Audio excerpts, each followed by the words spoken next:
আসসালামু আলাইকুম। অনলাইনে কেউ থাকলে আমাকে একটু জানান যে আমার কথা কি শুনতে পাচ্ছেন কিনা। আমার কথা কি শুনতে পাচ্ছেন?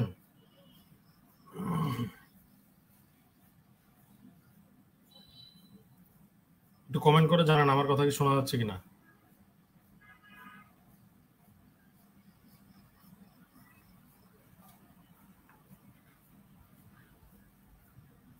আমার কথা কি ক্লিয়ার আছে এবং দেখতে পাচ্ছেন আপনার স্ক্রিনটা?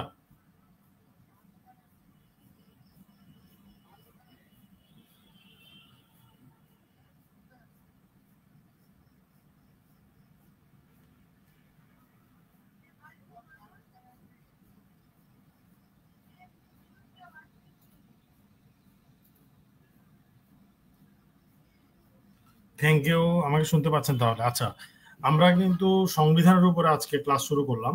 সংবিধানটাকে আমরা দুইটা পিডিএফ এ ভাগ করেছি। তো সংবিধানের প্রথমে থাকবে যে আমাদের কোন অনুচ্ছেদে কোন বিষয়গুলো আছে, এটা হচ্ছে আমাদের প্রথম অনুচ্ছেদ। দ্বিতীয় অনুচ্ছেদ আসলে একটু ব্যাখ্যা, কিন্তু আমি যতটুকু আপনাদেরকে কনফিডেন্স দিয়ে বলতে পারি সেটা হচ্ছে এই দুটো যদি আমরা পিডিএফ পড়ে ফেলি তাহলে আশা করি আমরা সংবিধানের উপর থেকে যে 3 মার্কস আসে প্রিলিতে সেটা কাভার হয়ে যাবে।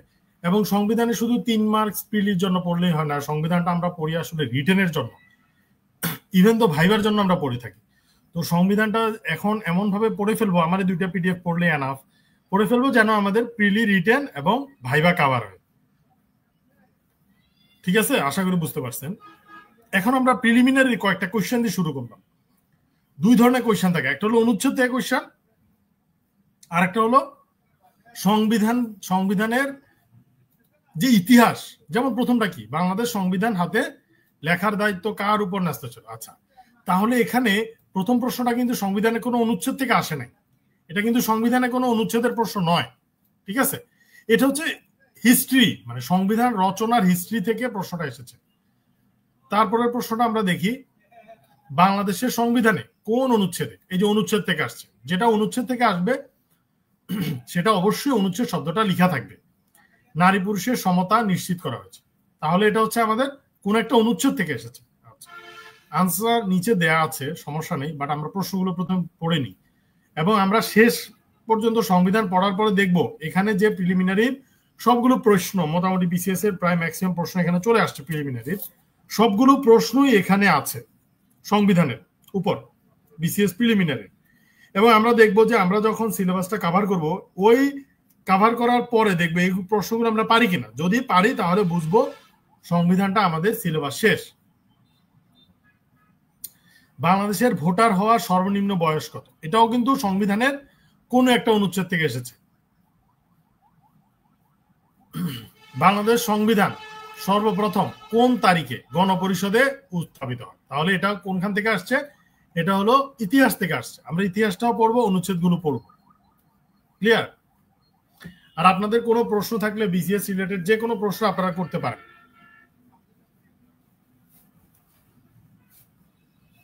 তাহলে আমাদের এই পিডিএফটা আপনাদের ফেসবুক গ্রুপে এবং হোয়াটসঅ্যাপ গ্রুপে শেয়ার করা আছে, সেখান থেকে আপনারা পিডিএফটা কালেক্ট করে নেবেন।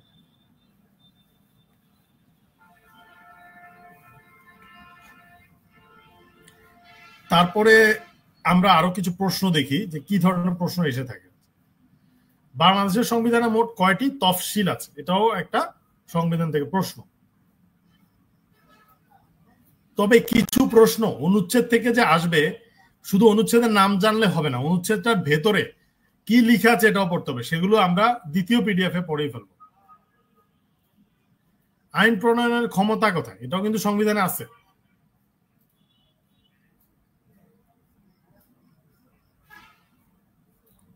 গণপ্রজাতন্ত্রী বাংলাদেশ সংবিধানের কোন ধারায় সকল নাগরিককে আইনের দৃষ্টিতে সমতার কথা বলা হয়েছে? দুইটা বিসিএস আছে। আচ্ছা, এখন আমরা তাহলে প্রথম যে 2 পেজ আছে, এই 2 পেজটা হচ্ছে কি নির্ভর, আমরা ইতিমধ্যে বলেছি। এই 2 পেজ আছে আমাদের, প্রথম 2 পৃষ্ঠাটা হচ্ছে প্রশ্ন, এবং এখানে আপনারা দ্বিতীয় পেজে যদি দেখেন আনসারগুলো দেওয়া আছে। আনসার প্রথমে দেখার দরকার নেই, আপনারা পুরো সংবিধানটা পড়বেন। এই যে এখানে কিন্তু সবগুলো আনসার দেওয়া আছে, এখানে প্রায় 42টার মতো প্রশ্ন আছে এবং সবগুলো আনসার এখানে দেওয়া আছে। এই যে আনসারগুলো মিলিয়ে নেবেন। এটা আমি কয়েকটা বই একসাথে করেছি বিভিন্ন জায়গা থেকে, এই পিডিএফ দুটো সাজানো হয়েছে। তাহলে আমরা পরের পৃষ্ঠায় চলে যাচ্ছি। এখন আমরা সংবিধান শুরু করব।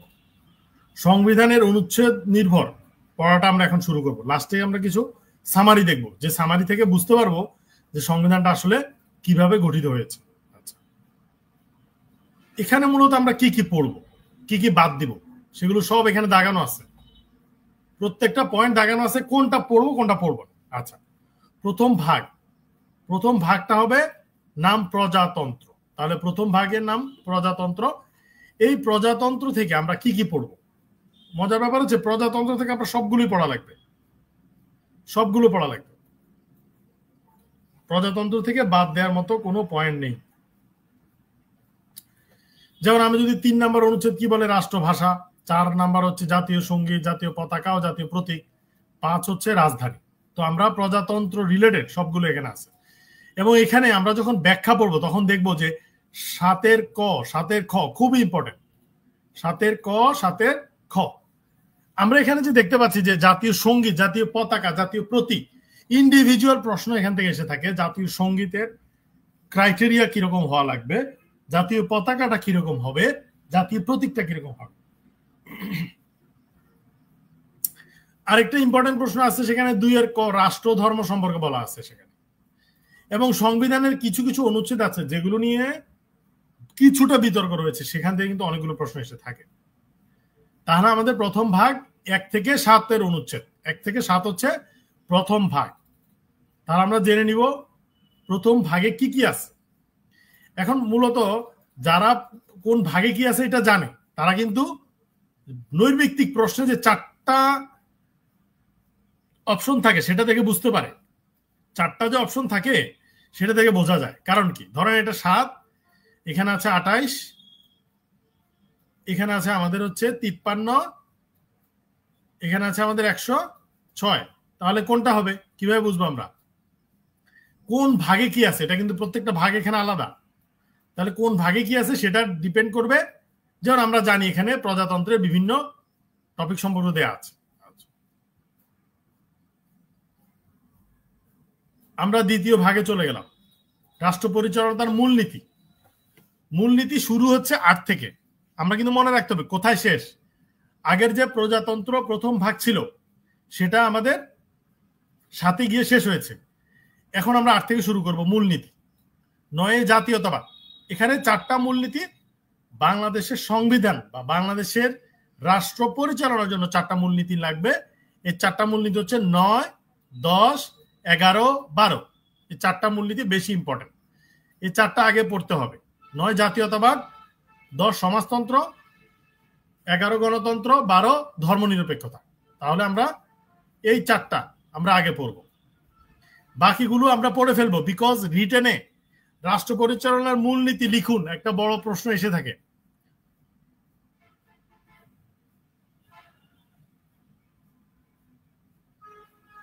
সাকিব আহমেদ প্রশ্ন করেছেন যে রিটেনের জন্য বাংলাদেশ অ্যাফেয়ার্সের কোনো বই কি এখন থেকে পড়বো? না, রিটেনের জন্য কোনো বই পড়ার দরকার নেই। আপনি যদি প্রিলি ভালো মতো পড়ে পাস করে থাকেন তাহলে রিটেন আপনার জন্য 5 মাস 4 মাস এনাফ সময়। তবে অঙ্ক ইংরেজি এই দুটো সাবজেক্ট আপনারা আগে থেকে স্ট্রং থাকলে রিটেন আপনি 4-5 মাসে এনাফ। যেমন বাংলাদেশ বিষয়াবলী আমরা প্রিলিমিনারিতে যাই পড়ি সবই রিটেনে কাজে লাগবে। আমরা প্রিলিমিনারিতে যে সংবিধানটা পড়ি, মুক্তিযুদ্ধ পড়ি, প্রাচীনকালের ইতিহাসটা পড়ি, এরপরে আমাদের বিভিন্ন ধরনের অর্থনীতি, কৃষি, সবগুলো টপিকস আমাদের রিটেনে লেগে থাকে। তবে রিটেনে পড়াটা একটু ডিফারেন্ট, কিন্তু আপনি যদি আগে রিটেন পড়ে থাকেন তাহলে প্রিলি পাস করা কঠিন হয়ে যাবে। সাকিব আহমেদ, আশা করি আপনার প্রশ্ন উত্তর পেয়েছেন। আপনাদের যে কোনো বিসিএস রিলেটেড যে কোনো প্রশ্ন আপনারা এখানে করতে পারেন। যদি আপনারা 100টা প্রশ্ন করেন আমি আপনাদের 100টা প্রশ্নের আনসার দিব। কথা বোঝা গেছে? যারা আমাকে শুনতে পাচ্ছেন, যদি 100টা প্রশ্ন করেন 100টা প্রশ্নের উত্তর পাবেন। বিসিএস রিলেটেড যে কোনো সাবজেক্ট যে কোনো টপিক থেকে প্রশ্ন করতে পারেন।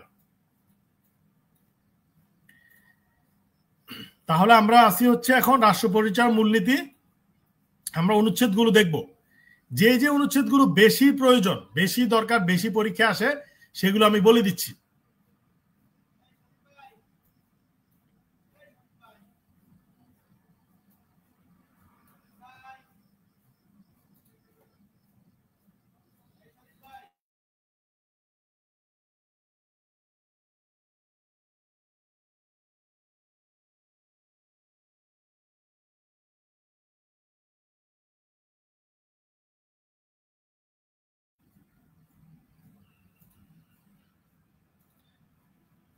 তাহলে আমাদের রাষ্ট্র পরিচালনার মূলনীতি 17 নম্বর অনুচ্ছেদ খুব ইম্পর্টেন্ট, অনেকবার পরীক্ষা আসছে, অবৈতনিক ও বাধ্যতামূলক শিক্ষা। এগুলো আপনারা প্রত্যেকটা অনুচ্ছেদ পড়বেন। তার মানে 153 অনুচ্ছেদ কি পড়া লাগবে? এখন কেউ একজন প্রশ্ন করতে পারেন, না 153 অনুচ্ছেদ পড়া লাগবে না, আপনাদের যেগুলো পড়া লাগবে সেগুলো আমি এখানে দাগানো আছে, সেগুলো আপনারা বইয়ে দাগিয়ে ফেলবেন। এটা আরিফ খানের সহজ ভাষায় সংবিধানটা থেকে পড়ানো হচ্ছে। তারপরে আমাদের বেশি ইম্পর্টেন্ট যেটা, যেমন স্বাধীন বিচার বিভাগ 22 খুব ইম্পর্টেন্ট। 19 হচ্ছে সুযোগের সমতা, এগুলো বেশি করে পড়বেন। 23 ক উপজাতি, ক্ষুদ্র জাতিসত্তা, নৃগোষ্ঠী ও সম্প্রদায় সংস্কৃতি। 25 হচ্ছে আন্তর্জাতিক শান্তি, ইন্টারন্যাশনাল অ্যাফেয়ার্স এর উপরে আমাদের এই অনুচ্ছেদটা লাগে এবং পুরো অনুচ্ছেদটা রিটেনে মুখস্থ করা লাগে। আমার কথা কি বুঝতে পারছেন ক্লিয়ারলি আপনারা? যদি যে কোনো ধরনের প্রশ্ন আপনারা করতে পারেন। এখন আমরা তৃতীয় ভাগে চলে যাচ্ছি। আচ্ছা, এখানে কিন্তু ভাগগুলো দেখেন, যেমন বলা হচ্ছে জনস্বাস্থ্য ও নৈতিকতা, মানে কি? মানে হচ্ছে বাংলাদেশের যে রাষ্ট্র পরিচালনা হবে, এখানে যেই অনুচ্ছেদগুলো আছে 18 থেকে 25, এই মূলনীতিগুলো এরকম হবে, ঠিক আছে? তাহলে দেখেন অনুচ্ছেদের নাম দেখেই বোঝা যায় যে সেটা কি বলতে চাচ্ছে। রোদসী কমেন্ট করছেন, বাংলাদেশ বিষয় হলে মুক্তিযুদ্ধ, সংবিধান, এই চ্যাপ্টারগুলো বাদ দিয়ে পড়ার জন্য এগুলো নাকি চেঞ্জ হতে পারে। না, আপনি এই ধরনের সিদ্ধান্ত এখনই নেওয়ার দরকার নাই। আপনাদের যে এক্সিস্টিং সিলেবাস আছে সব পড়তে থাকবেন। পিএসসি যদি জানায় আপনি সেটুকু বাদ দিয়ে পড়বেন, কিন্তু আগে থেকে নিজেরা বাদ দেওয়ার দরকার নেই। সাপোজ আপনি 100তে 100 প্রিপারেশন নিয়েছেন, 10% পরিমাণ যদি পরিবর্তন হয় আপনার কোনো লস নাই, কারণ হচ্ছে আপনি 10% নতুন করে পড়বেন। কিন্তু এভাবে যদি আপনি মনে করেন যে 60% পড়েছেন, 40% বাদ দিয়ে রেখেছেন, যে এগুলো জানি না আসবে কি আসবে না, এগুলো পড়া বাদ, তাহলে আপনি ভুল করবেন। ঠিক আছে? কখনোই এভাবে সিদ্ধান্ত নেবেন না। বিসিএস এর যে কোনো ধরনের কারেকশন আসলে সেটা পিএসসি জানিয়ে দেবে, বইয়ের মধ্যে সাজেশন থাকবে বা বইয়ের মধ্যে রুটিন থাকবে, সেগুলো আপনারা ফলো করবেন, কোনো প্রবলেম নাই। ঠিক আছে? যেমন আমাদের 35তম বিসিএস থেকে নতুন সিলেবাস, 35 আগে ছিল আরেক ধরনের সিলেবাস। তার মানে কি, যারা আগে পাস করছে তারা পরে পাস করে নাই? অবশ্যই পাস করেছে। যারা 33-34 পাস করেছে, ভালো করেছিল, তারা 35ও ভালো করেছে। ক্লিয়ার? যে কোনো ধরনের সিদ্ধান্ত নিজেরা নেবেন না। আপনি দেখবেন অনেক মানুষ অনেক কথা বলছে, আপনি শুনবেন, সমস্যা নেই, কিন্তু আপনি যখন পড়াশোনা করবেন সব পড়বেন। ওকে? আচ্ছা, যেমন দেখেন আমাদের তৃতীয় ভাগ মৌলিক অধিকার, এই যে এই অধ্যায়গুলো দেখলেই বোঝা যাচ্ছে এগুলো সাধারণত বাংলাদেশের নাগরিকদের মৌলিক অধিকার সম্পর্কে বলা হচ্ছে। মানে নাগরিকরা কি কি অধিকার ভোগ করবে সেগুলো সংবিধানে ক্লিয়ার করে বলা আছে। যেমন আমরা যদি দেখি আইনের আশ্রয় লাভের অধিকার, 31 নম্বর অনুচ্ছেদ, তার মানেটা কি? এটা দেখলেই বোঝা যাচ্ছে এটা কিন্তু রাষ্ট্র পরিচালনার মূলনীতি হতে পারে না। এটা আমাদের প্রথম ভাগ যে প্রজাতন্ত্র হতে পারে না, এটা বোঝায় যে এটা একটা মৌলিক অধিকার। তাহলে আমরা যখন পড়বো আমাদের ভাগের নামটা, এই যে এখানে তৃতীয় ভাগ বলা আছে, এর নামটা মনে রাখবো, মৌলিক অধিকার। এখানে যে তৃতীয় ভাগ বলেই মৌলিক অধিকার বলছে, এটা অবশ্যই মনে রাখা লাগবে। 35 বিচার ও শাস্তি প্রদানের নীতি, চলাফেরার স্বাধীনতা, মিটিং মিছিল। দেখেন আপনি অনুচ্ছেদ দেখলেই বোঝা যায় যে এগুলো মৌলিক অধিকার। পেশা বা বৃত্তির স্বাধীনতা, এগুলো হচ্ছে মৌলিক অধিকার। সম্পত্তির অধিকার, মৌলিক অধিকার প্রয়োগ। তাহলে আমরা এগুলো পড়বো, সবগুলো মৌলিক অধিকার পড়বো। এখন এগুলো কি সবগুলো আসে? না, পিডিতে সবগুলো আসে না। কিন্তু আমি স্পেশালি দাগাইনি কোনো অনুচ্ছেদ। কেন দাগাইনি? কারণ রিটেনে একটা প্রশ্ন থাকে যে সংবিধানের মৌলিক অধিকারগুলো লিখুন। তাহলে আমরা তখন এখান থেকে শুরু করব, শুরু করে শেষ পর্যন্ত আমরা লিখবো, এই যে 47 পর্যন্ত আমরা লিখবো, এগুলো হচ্ছে মৌলিক অধিকার। কিন্তু এই যে 42 নম্বর প্রশ্নটা অনেকবার এসেছে, সম্পত্তির অধিকার কোন অনুচ্ছেদে আছে? এটা হচ্ছে 42 নম্বর অনুচ্ছেদে আছে। আশা করি আমার কথাগুলো আপনারা বুঝতে পারছেন। আমরা আজকে পড়তেছি যে সংবিধানের বেসিক যে অনুচ্ছেদগুলো অবশ্যই জানা লাগবে। এবং মূল ব্যাপার হচ্ছে আপনারা যদি প্রথম 14 পেজের যে আপনাদেরকে আমি যে পিডিএফটা দিয়েছি, এটাই অনেক কিছু কভার করে। অনেকে শুধু এটা পড়লেও আপনারা সংবিধানটা শেষ হয়ে যাবে। কিন্তু আমি নেক্সট যে আরেকটা 42 পেজের আরেকটা পিডিএফ দিয়েছি, সেটা মূলত আমাদের সংবিধান সম্পর্কে বিস্তারিত জানা, কারণ সংবিধান রিলেটেড যে 42টার মতো প্রশ্ন আমরা ইতিপূর্বে দেখেছি আমাদের পিডিএফ এর মধ্যে আছে, সে 42টা প্রশ্ন কি মিন করে আপনি বাসায় বসে বসে দেখবেন। 42টা যে কোয়েশ্চেন আমরা আজকে ফলো করলাম, এই বিসিএস এর প্রিভিয়াস কোয়েশ্চেন, অন্য কোনো প্রশ্ন নয়। বিসিএস এ 42টা কোয়েশ্চেন দেখলে বুঝবেন যে কোন রিলেটেড প্রশ্নগুলো আসে। মূলত বিসিএস এ আপনাকে প্রশ্ন অ্যানালাইসিস করার মতো, মানে কোয়েশ্চেন অ্যানালাইসিস করার ক্ষমতা অর্জন করা লাগবে। কোয়েশ্চেন অ্যানালাইসিস করা এটা খুব ইম্পর্টেন্ট, রিটেন, প্রিলি, ভাইভা সবগুলোর জন্য প্রশ্ন অ্যানালাইসিস করতে হবে। প্রশ্ন যে অ্যানালাইসিস করতে পারে তার জন্য সিলেবাসটা অনেক ছোট। তাহলে আমরা তৃতীয় ভাগে যে মৌলিক অধিকার সম্পর্কে বলা আছে প্রত্যেকটা দেখবো, এখানে একটাও বাদ দিব না, কারণ এগুলো রিটেনে লাগে। ক্লিয়ার? তবে বেশি ইম্পর্টেন্ট কিছু আছে, যেমন 27 অনেক বেশি ইম্পর্টেন্ট, অনেক বেশি ইম্পর্টেন্ট 27, তারপর 28, 29, তারপরে হচ্ছে আমাদের চলে যাব 36, 37, 38, 39, 40, 41, 42, এগুলো বেশি ইম্পর্টেন্ট, এগুলো বেশি ইম্পর্টেন্ট। কিন্তু আমরা সবগুলো মৌলিক অধিকার পড়বো, কারণ আমরা রিটেনে আমাদের যেহেতু পড়াই লাগবে, আগে পড়ে রাখাটা ভালো। আমি আজকে আরেকটা টেকনিক দেখিয়ে দিব কিভাবে আমরা সংবিধানের অনুচ্ছেদগুলো মনে রাখবো। এখন আপনারা বলতে পারেন যে আমি 3 দিন ধরে সংবিধান পড়ছি কিন্তু আমার কোনো অনুচ্ছেদ মনে থাকে না। এভাবে মনে রাখা যাবে না। সংবিধানের মৌলিক অনুচ্ছেদ, আমাদের যে অনুচ্ছেদ 153টা, যতগুলো অনুচ্ছেদ লাগে সে অনুচ্ছেদগুলো টেকনিক্যালি মনে রাখতে হবে। যেমন আমি যদি বলি যে আমি আজকে মৌলিক অধিকার 26 থেকে 47 সবগুলো পড়বো, এটা আপনারা ভুল করবেন, মনে থাকবে না। আপনাকে টেকনিক্যালি প্রথমে একবার পড়ে নিতে হবে 26 থেকে 47। ধরেন আমি 26 থেকে 36 মনে রাখবো, এটা আমার একটা পড়া আজকে। কিভাবে মনে রাখবো? আমি প্রথমে পড়বো, দেখবো যে এখানে 10টার মধ্যে যদি 10টা থাকে আমার 4টা এমনি মনে থাকে, তাহলে ওই 4টা আমি আগে মনে রাখবো। ধরেন আমার 4টা, যেমন 1, 2, 3, 4, এই 4টা মনে থাকে, তাহলে এই 4টা আমি আগে মনে করবো। ওকে, এই 4টা আমার যখন শেষ, এই 4টা আমার যখন শেষ, তখন আমি কি করব? তখন আমি অন্য আরো 2টা মনে রাখার চেষ্টা করব। এখন দেখবেন এই 2টা মনে থাকতেছে না, তাহলে বাদ, অন্য 2টা ট্রাই করব এভাবে। তাহলে 4-এর সঙ্গে 2 যোগ দেন কত? 6। দেখেন এভাবে 6।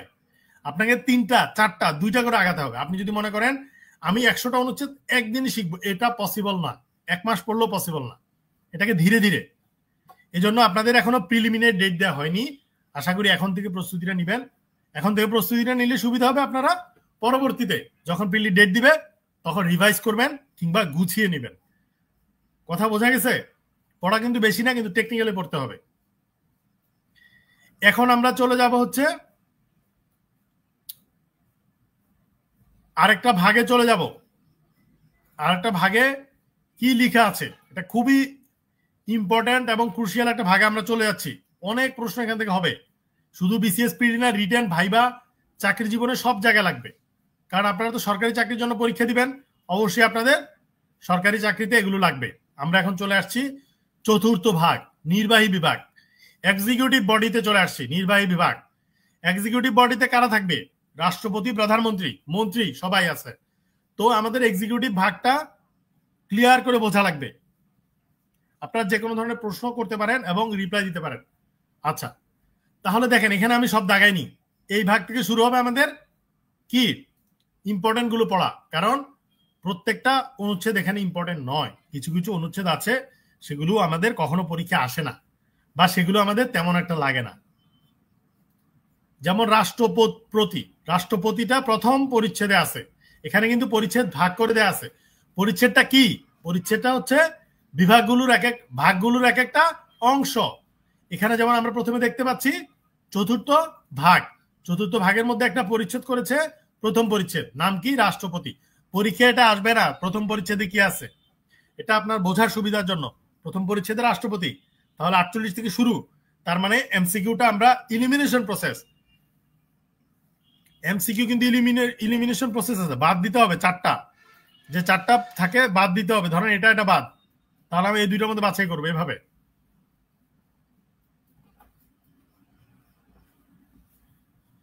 এখানে আমাদের কোন কোন অনুচ্ছেদ লাগছে দেখি। 48 রাষ্ট্রপতি, এটা লাগবে। 49, 50, 51, 52। এখানে আপনারা শুরু করবেন, যেমন দেখেন আমরা যে বলি রাষ্ট্রপতি ক্ষমা করতে পারে, এই যে ক্ষমার অধিকার, এটা আপনারা মনে রাখবেন। তাহলে এটা 49 শেষ। 48 শুধুই রাষ্ট্রপতি। এখন রাষ্ট্রপতি যে পদের মেয়াদ এটা হচ্ছে 50, দায় মুক্তি হচ্ছে 51, বিচার হচ্ছে 52, শেষ। তাহলে সবাই লিখেন 48 রাষ্ট্রপতি, 49 ক্ষমা, 50 পদের মেয়াদ, 51 দায় মুক্তি, 52 বিচার। সবাই এটা একটু কমেন্ট করেন। যারা আমাকে দেখতে পাচ্ছেন অনলাইনে সবাই কমেন্ট করেন, আমি বলে দিচ্ছি কি কমেন্ট করবেন।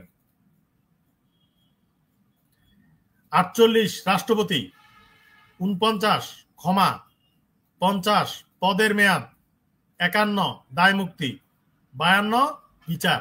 এইগুলো কমেন্ট করেন সবাই।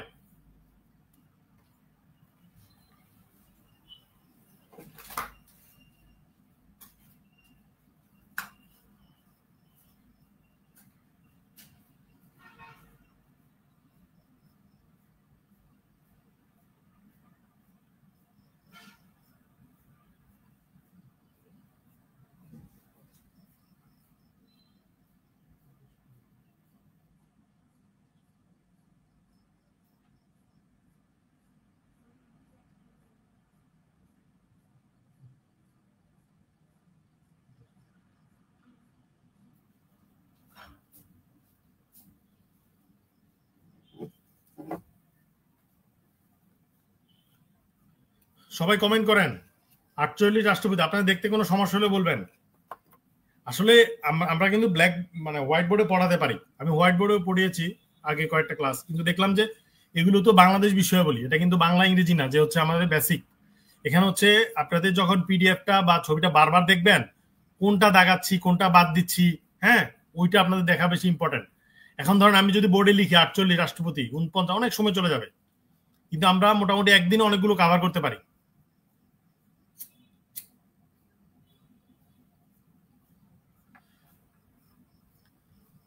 নাফিসা তাসনিম লিখছেন রাষ্ট্রপতি ক্ষমা, ভেরি গুড, সুন্দর কমেন্ট করেছেন। সাকিব আহমেদের সবগুলো কমেন্ট হয় নাই।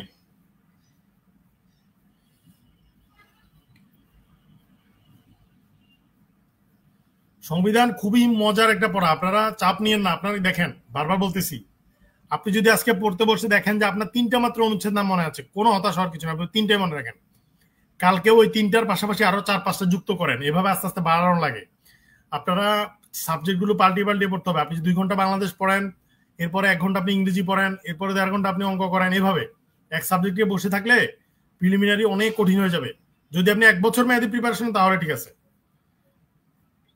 সাকিব আহমেদ কমেন্ট করছেন, নুসরাত আমিন ভুইয়া মোমো কমেন্ট করছেন, থ্যাংক ইউ যারা কমেন্ট করেছেন। দেখেন আমরা কিন্তু অনেকগুলো বাদ দিয়ে দিচ্ছি। এখন আমি চলে আসবো 55তে মন্ত্রিসভা, মানে আমাদের যে প্রধানমন্ত্রী এবং মন্ত্রিসভা, এটা হচ্ছে দ্বিতীয় পরিচ্ছেদ। 55, 56, 57, 58 সবগুলোই লাগবে, এটা মনে রাখা খুব ইজি। 55 মন্ত্রিসভা, 56 মন্ত্রী, ওকে। 57 হচ্ছে প্রধানমন্ত্রী পদের মেয়াদ, 58 মন্ত্রীদের পদের মেয়াদ, শেষ।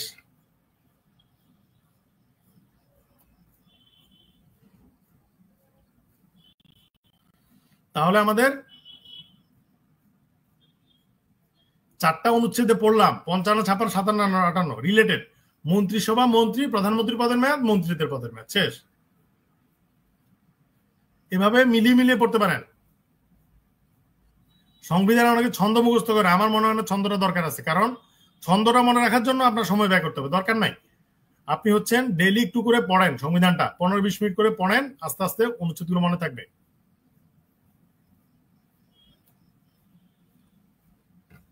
তৃতীয় পরিচ্ছেদে কি আছে নামটা দেখেন, স্থানীয় শাসন। তার মানে আমাদের যে স্থানীয় শাসন, সেন্ট্রাল গভর্নমেন্টের আন্ডারে যে স্থানীয় শাসন, যেমন উপজেলা পরিষদ, জেলা পরিষদ, ইউনিয়ন পরিষদ, এগুলো সবগুলো স্থানীয় শাসন।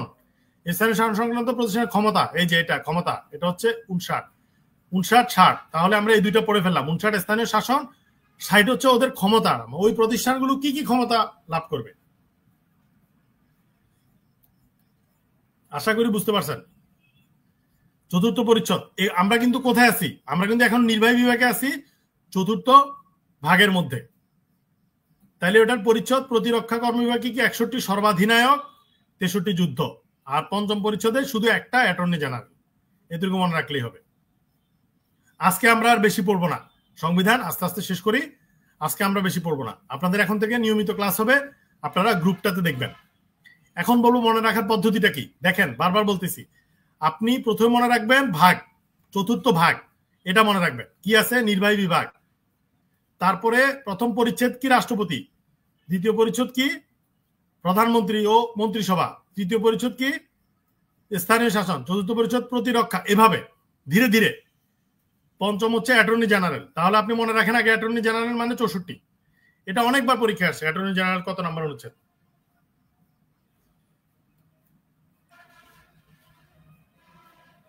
তাহলে এভাবে মনে রাখতে হবে, অ্যাটর্নি জেনারেল 64, একটা মাত্র পরিচ্ছেদে, লাস্ট পরিচ্ছেদে একটা মাত্র অনুচ্ছেদ, ওইটা আগে মনে রাখেন। তারপর 63 মানে যুদ্ধ, 61 মানে সর্বাধিনায়ক। এভাবে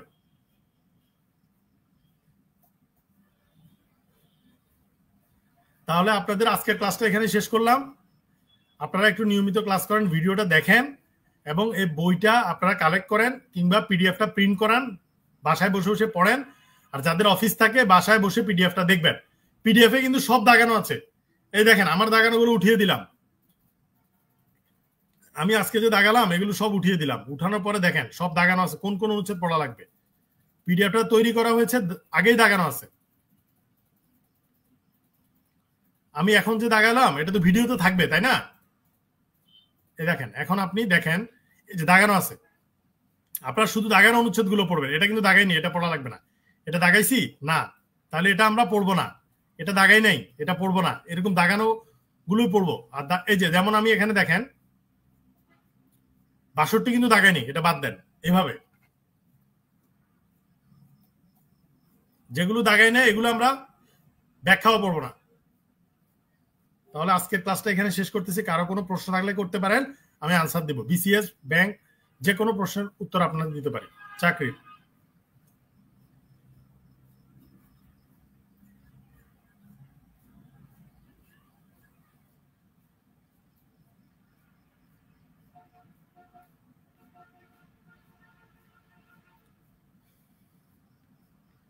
যে কোনো কোয়েশ্চেন আপনারা করতে পারেন, আমি আনসার দেব।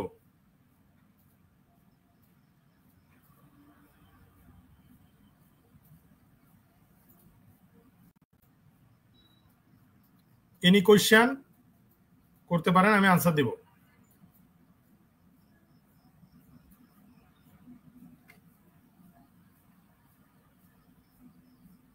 Sakib Ahmed, no question. Thank you Sakib Ahmed, thank you আপনাকে। আপনারা একটু পড়াশোনা এখন গুছিয়ে ফেলেন। এখন কিন্তু পরীক্ষা তেমন একটা ডেট নাই, এই সময় পড়তে হয়। পড়াটা আসলে কি, পড়ার আপনারা যখন ডেট দিয়ে দিবে তখন আর পড়তে পারবেন না। তখন হুড়াহুড়ি তাড়াহুড়ো করে কোনো পড়া হয় না। ঠিক আছে, ক্লাসটা আজকে শেষ করলাম। শুভরাত্রি, ভালো থাকবেন।